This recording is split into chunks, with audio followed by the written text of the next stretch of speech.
For my persuasive speech, I decided to talk about classical or traditional cooking versus molecular cooking, and why I think that traditional cooking is the only way to go.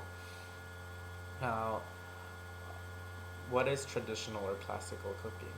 Traditional or classical cooking is basically how we cook at home, how our grandmother or mother or whoever in our family taught us how to cook. It's basically, prepping and, the whole process of making food, the whole effort that goes into making food.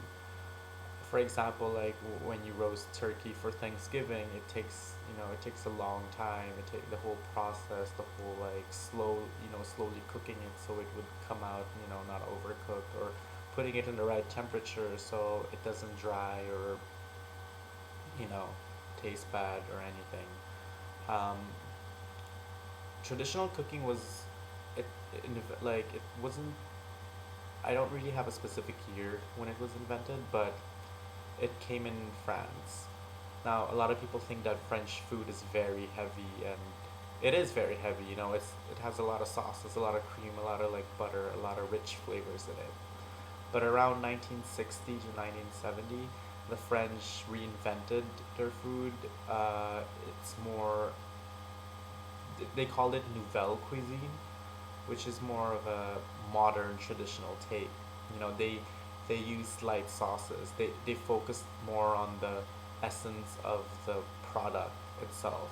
Like if it was a I don't know, like a beef tenderloin or a side of vegetables, they just focused more on the meat or the vegetable, and the sauce would just kind of like complement it, but it didn't take away so much from the real flavors of the food.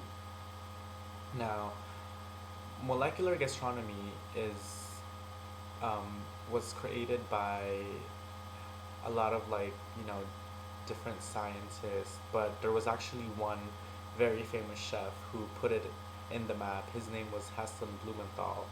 Now, Heston Blumenthal is a four-star Michelin chef, which is like I would, if people don't know what a Michelin is, it's like an Oscar, I guess, for chefs. Um, you have a Michelin star, you're top of your game, you're well known, like people know you, they know that you're good. Um, Molecular cooking is basically a culinary scientific discipline that examines the physical and chemical process that occur in cooking. The most common used for molecular cooking is liquid nitrogen.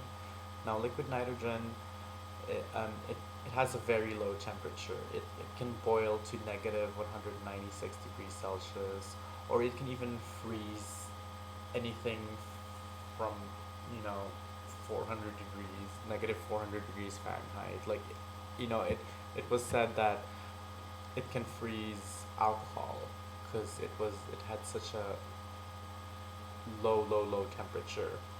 Um, Bad side of it is that if you get if it gets contacted with a living tissue, there would be some rapid freezing, and it could cause very serious harm, also known as frostbites, or you know.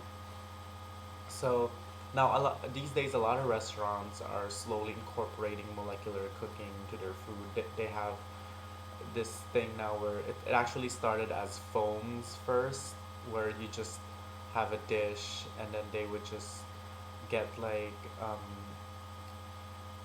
maybe a sauce, and then they would put it in a canister, like how you make whipped creams and stuff, and then it had bullets in them, and it takes the pressure out of the sauce, and then once they squeeze it out, it's foam. So it's kind of just like an essence, but I really think it's just for show. It's not really, it doesn't really do anything. Maybe for texture, because a lot of people are not used to having foamy things in their food as a sauce, or I don't know, a complement to a dish. But I really do think that molecular cooking is just a trend. But I mean, it has its good and bad sides of it. I mean, liquid nitrogen can freeze things faster than a normal freezer would do. But I think that that's fine, like in that sense. But if you're gonna add liquid nitrogen to food to make it cook faster or freeze faster, I think that's just wrong because I mean I would not want to be eating something with liquid nitrogen. I want something that I know came from the market, like it's fresh, it's something I can distinguish. I don't want anything that I can't, I don't even know what it is going in my food. But um, that's why I'm saying that molecular gastronomy is just, I just think it's a trend because when it all, if you're a chef, it all comes down to it for the passion of food, like the passion you have for food, the whole process of cooking it, the whole like thinking of recipes, combining flavors together rather than adding chemicals to make you to substitute a certain texture. It's all kind of like a mind game to me. It's not really, you know, they just want people to think they're eating something different where it's actually just that chemical being added to just food, like a normal ingredient. And actually, I was reading some articles online about molecular cooking, and actually there was this German chef. He was 24 years old, and he was trying to reinvent one of Heston Blumenthal's recipes in his cookbook, and it consisted of liquid nitrogen, and it exploded in his kitchen, and he actually injured both of his hand.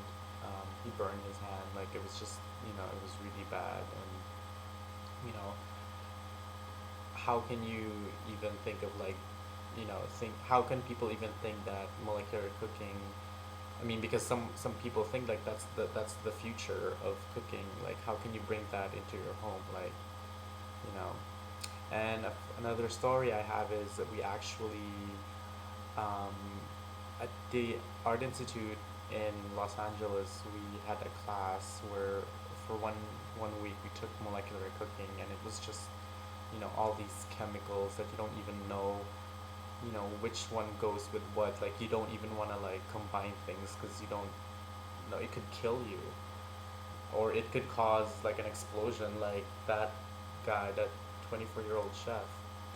So I hope I gave you like a little insight. I know it's very vague, like not a lot of people are very aware of molecular cooking yet, but I mean, and for culinary, for people who are into culinary, I mean, it's just, it's actually a debate topic, but a lot of people will either agree or disagree with me, but I still think it's the whole passion and the essence of food. It should be respected, how traditional way it's cooked, just the whole process and the love that goes into it.